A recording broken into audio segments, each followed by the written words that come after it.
How on earth did these giant quantum computers end up fitting on a chip? I mean, think about it. These things used to be the size of a fridge. You needed a whole room just to cool them down, plus millions of dollars in equipment, wires everywhere. It was a total mess. Then Harvard walks in like, "Hey, we put it on a chip." Yeah, right. I can barely fit 2 slices of bread in my toaster, and you're telling me you fit a quantum computer on a chip? Okay, Harvard, good for you. But jokes aside, this is a massive deal. A research team from Harvard and MIT managed to arrange qubits, the heart of quantum computing, neatly onto a single chip. And not just that, they also got them to talk to each other. Because this isn't a plug it in and hope for the best situation.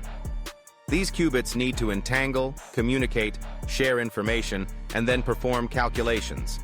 It's kind of like stuffing 256 students into a classroom, except instead of yelling "quiet," you actually want them all to talk, constantly. But also, no noise allowed. No coughing, no chair scraping, no windows open. One sneeze, and the whole system collapses. That's how sensitive quantum systems are.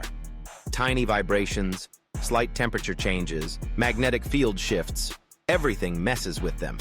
It's like when we say, "Ugh, there was an earthquake and now my phone has no signal." These systems?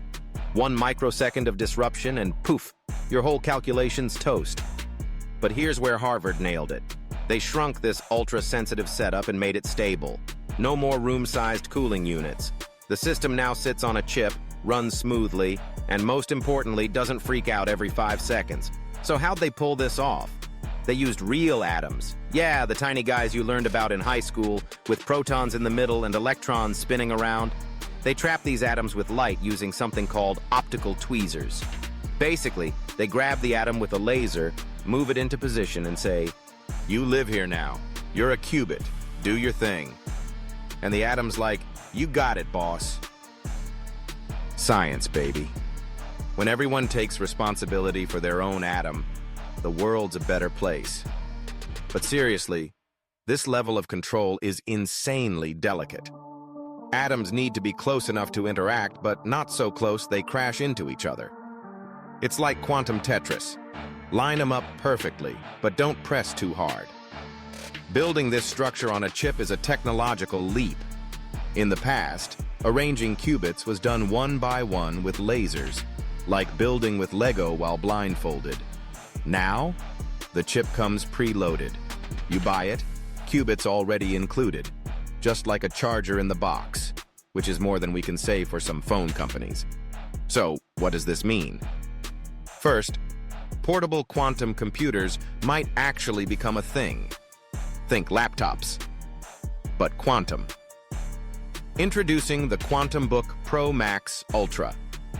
Second, these quantum processors can be integrated into other systems.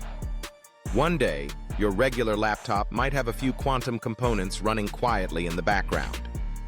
Third, and coolest, these chips can now be produced in factories similar to the ones making regular computer chips. So this isn't just a scientific breakthrough, it's a potential industrial revolution. That's why it's not just scientists paying attention. Investors are circling too. Hey, Harvard, what you got there? Something we can slap a logo on and sell?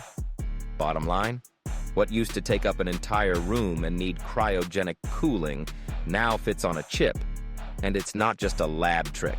It's a real working piece of tech. Sure, it's still early days, but where this is heading is crystal clear. Small but mighty, portable yet insanely powerful quantum chips. And maybe one day, quantum computers will fit in our pockets. But first, can we make phones that survive a 3-foot drop? Let's start there, then we'll talk quantum.